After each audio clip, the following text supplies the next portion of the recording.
नमस्कार, बहुत स्वागत है आप सभी का हमारे खास कार्यक्रम राम नारायण राम में और मैं हूं आपके साथ अंशिका। दर्शकों, आज की इस सीरीज़ में जो हमारे साथ जुड़े हैं, आज के इस एपिसोड में हमारे साथ जो जुड़ी हैं महिमा जी जुड़ी हुई हैं, महिमा चौधरी जी।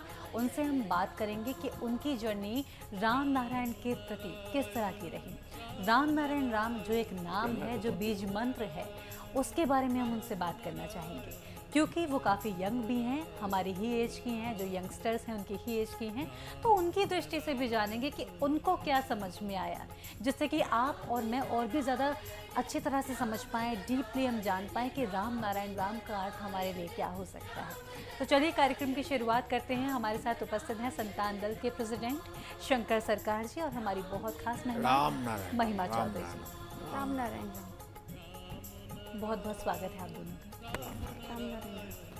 तो महिमा, आप सबसे पहले मुझे ये बताइए कि आप क्या करते हैं, स्टडीज़ कर रहे हैं, क्या कर रहे हैं? जी, मेरा नाम महिमा गोलाड़ा, नीटा से हूँ, तहसील सांगरी लगती है, जयपुर राजस्थान से हूँ।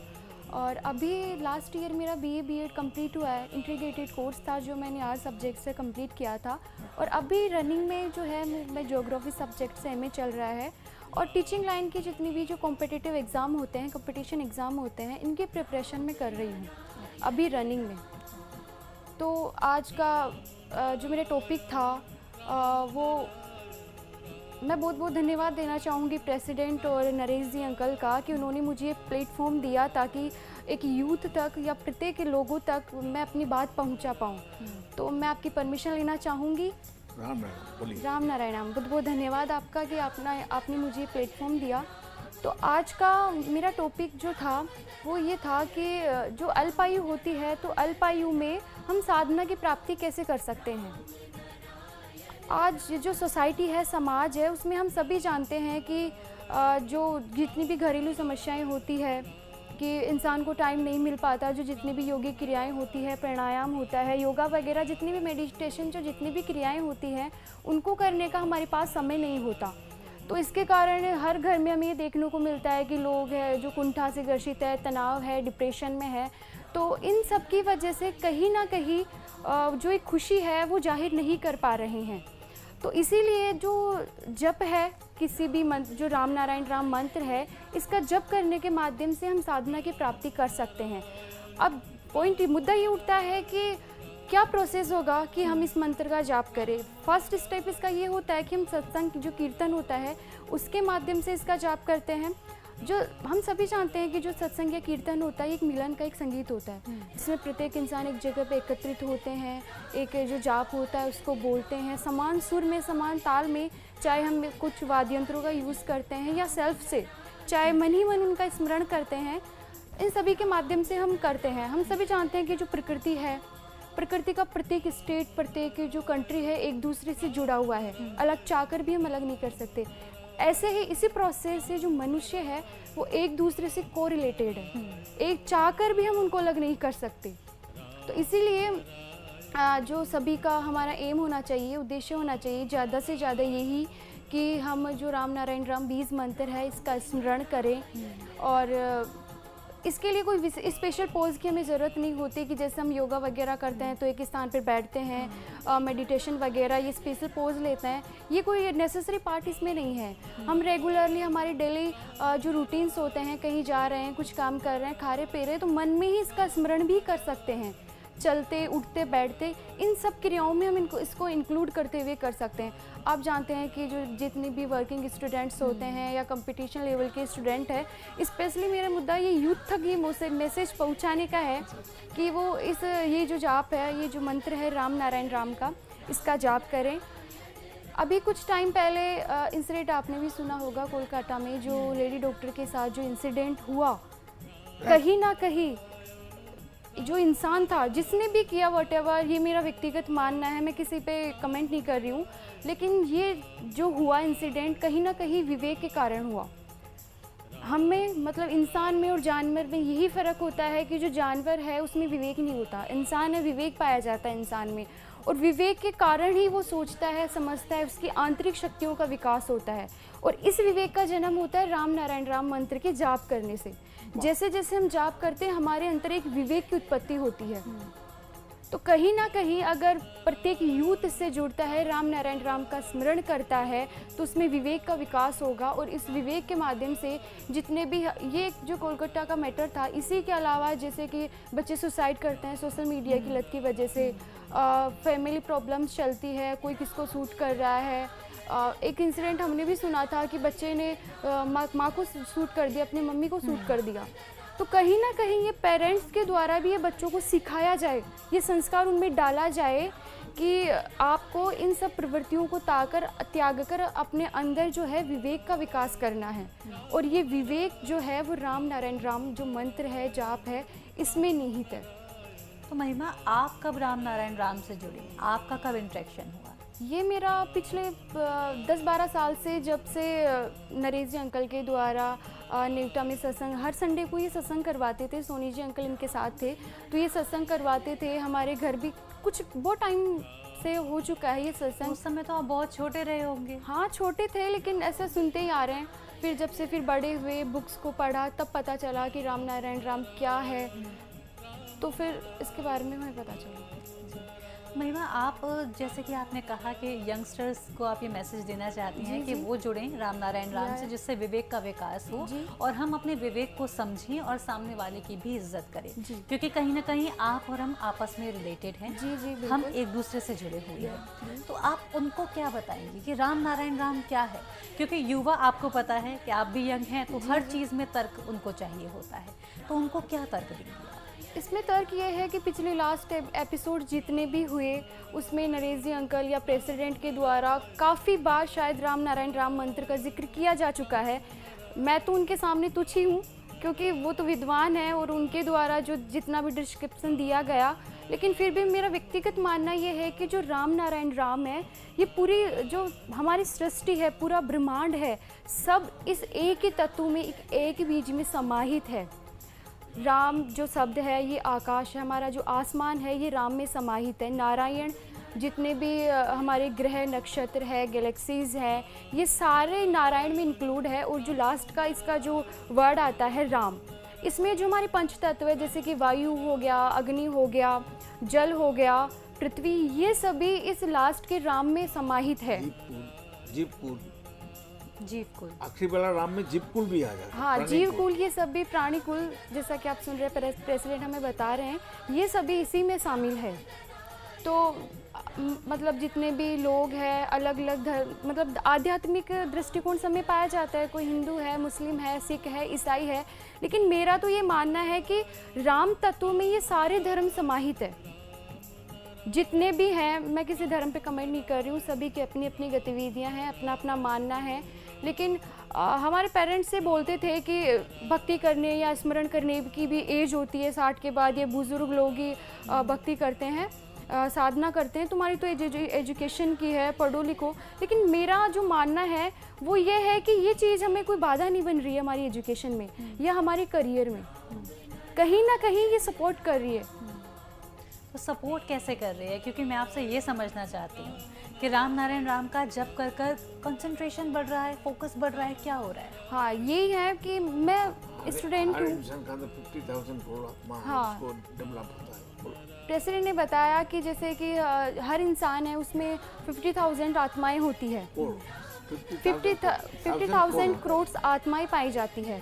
तो हम तो इंसान हैं, खाना खाते हैं, हमें खाना मिलता है, हमारी जो इच्छाओं की पूर्ति है वो हो जाती है। लेकिन क्वेश्चन ये उठता है कि जो हमारी जो 50,000 करोड़ आत्माएं हैं, इनको खाना कहाँ से मिलता है?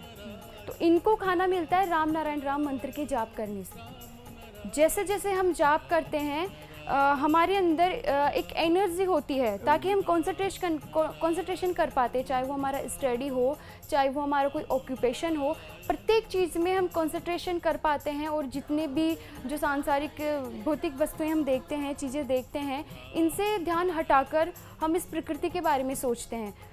आदिकाल से लेकर हमें अब तक यही पढ़ाया जा रहा है कि प्राचीन समय में जो अग्नि है, जल है, पृथ्वी है, सूर्य है, इनकी पूजा की जाती थी। लेकिन आज जो पत्थर की मूर्तियों की पूजा की जाती है, क्या ये वैलिड है?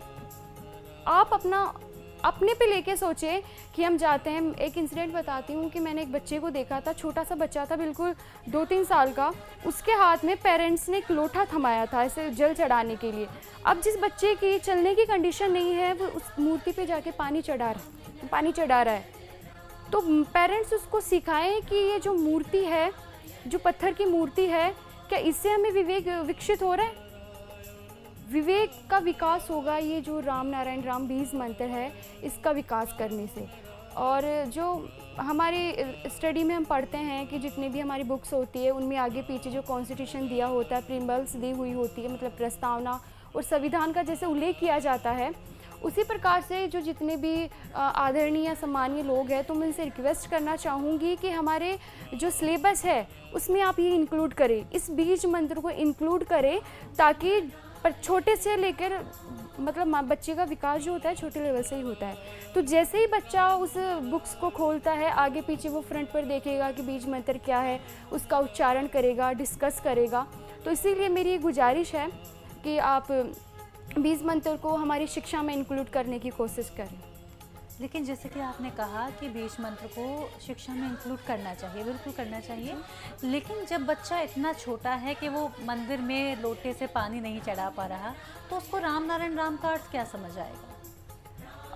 ये तो फिर जब बच्चा बड़ा होगा उसके पेरेंट्स से कन्वर्सेशन करेगा, उसके पेरेंट्स के थ्रू उसको बताया जाएगा कि बेटा ये जो राम नारायण राम है, ये जो जितनी भी पूरा ब्रह्मांड है, पूरी सृष्टि है, एक इसी तत्व में समाहित है।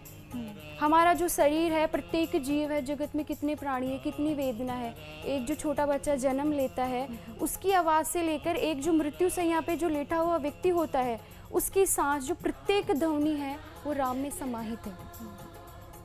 तो इसीलिए देखो, जब हम लोग छोटे थे ओ आ क ख ABCD पढ़ते थे, समझता नहीं था। अभी समझता है ना, हाँ, पढ़ते पढ़ते सरगमा करते करते, हाँ, जैसे जैसे एज बढ़ता है, टाइम निकलता है, बच्चा करते करते अंडरस्टैंड सब कर सीख पाता जाता है। है। बिल्कुल प्रेसिडेंट, मैं चाहती हूँ कि जैसे इन्होंने ये बोला, इस चीज़ को आप आगे कैरी फॉरवर्ड करिए, इसको आगे कैरी करके आप हमें और समझाएं कि क्यों ज़रूरी है बच्चों को ये पढ़ाना।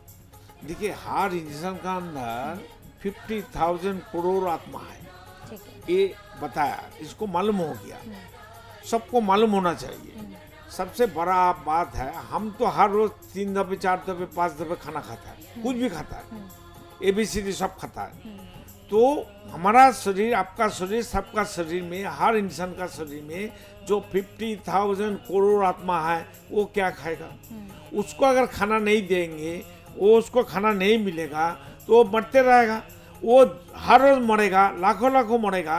तो आखिर में मेरा शरीर का जो पावर है, ऊर्जा है, जो सबका मिलित 50,000 करोड़ आत्मा का शक्ति हमको मिलेगा नहीं, तो हम कमजोरी हो जाएंगे, हमारा दिमाग काम नहीं करेगा, हमारा नसीब बेकार हो जाएगा, मेरा जन्म बेकार हो जाएगा, मृत्यु बेकार हो जाएगा। इसलिए जैसे ओआ को हमको सीखना है, पढ़ना है, जानना है, इसी बारे में सुबह से, जन्म से ही राम नारायण के बारे में बातचीत करना चाहिए। मेरा जो पुती है वो तो करता है, 5 साल में वो राम नारायण मेडिटेशन करता है, जाप करता है, वो बोलता है सबको। लेके आएंगे स्टूडियो में उसको, बोलो आगे समझाओ। बिल्कुल प्रेसिडेंट, आपने बहुत अच्छे से समझाया। हालांकि महिमा, आपने भी बड़े अच्छी तरह से हमें सारी चीज़ें समझाई और यूथ आपसे कनेक्ट कर पाएगा, क्योंकि होता है ना कि जो यंग लोग होते हैं उनको ये लगता है कि अगर जो बुज़ुर्ग बोल रहे हैं, प्रेसिडेंट आप बुरा मत मानिएगा, लेकिन लोगों को ये लगता है कि बूढ़े बुज़ुर्ग जो हैं हमारे समझाते हैं लेकिन हमारे अच्छे के लिए नहीं सोचते, जो यंग बच्चों को लगता है। लेकिन जब हम उम्र कोई बोल रहा होता है तो लगता है ये हमारा दोस्त है, हमारा मित्र है, ये तो हमें सही ही बोल रहा होगा।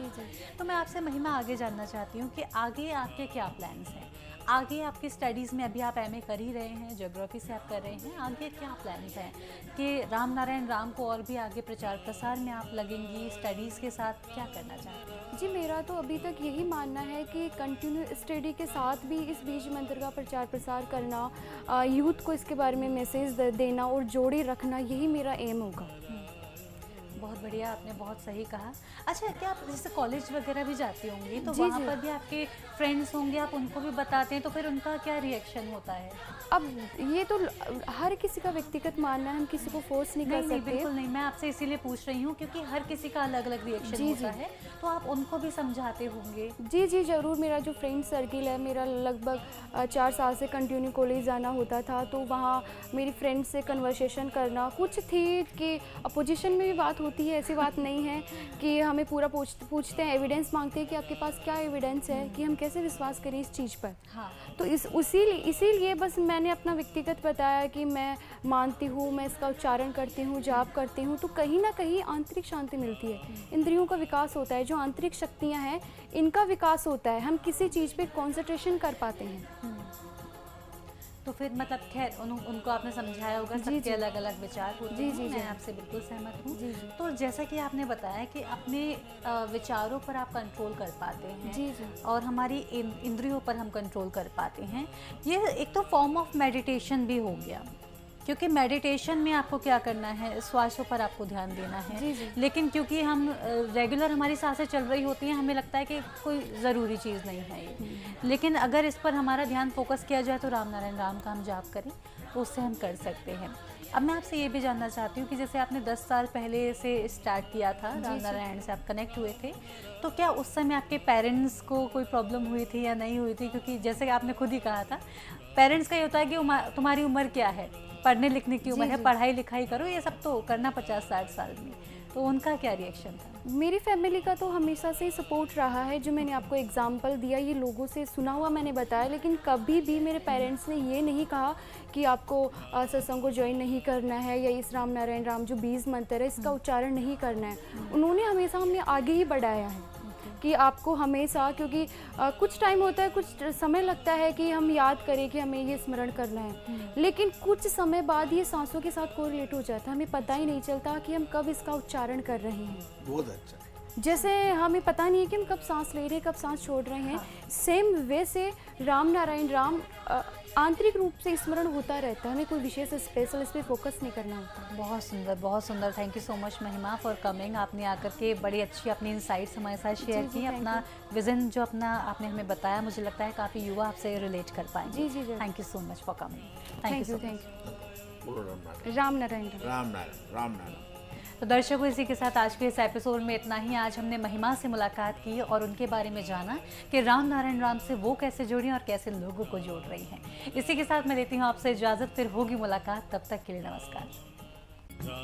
आप देख रहे हैं हमारा खास कार्यक्रम राम नारायण राम शंकर सरकार जी के साथ राम नारायण रामशाह। यह एक महाध्वनि और बीज मंत्र है। यह सभी समस्या का संपूर्ण समाधान है। आप लोग इन्हें अपना के देखिए, मन और दिल में क्या प्राप्त हो रहा है। इस कार्यक्रम का विशेष उद्देश्य इसका प्रचार और प्रसार के साथ ही प्रत्येक मनुष्य की मुक्ति का मार्गदर्शन है, और यह आपकी दिल की बात है। इस मार्ग पर पुण्य और मुक्ति निश्चित है। इस कार्यक्रम के माध्यम से संतान दल द्वारा चलाए जा रहे श्रेष्ठ सेवाओं से जुड़कर सबके कल्याण के लिए इस नेक कार्य का हिस्सा बन सकते हैं, और वृद्धाश्रम, गौशाला, गरीब और वंचित बच्चों की शिक्षा का भी सहयोग और समर्थन कर सकते हैं। संतान दल सबका एक ही परिवार है। अकाउंट नेम संतान दल, account number 266505000657, IFSC code ICIC 000265। पूरी तरह जानने के लिए आप संस्था के फोन नंबर पर संपर्क कर सकते हैं। Phone number 6291342066, 9836073503। Email ID santandal1960@gmail.com।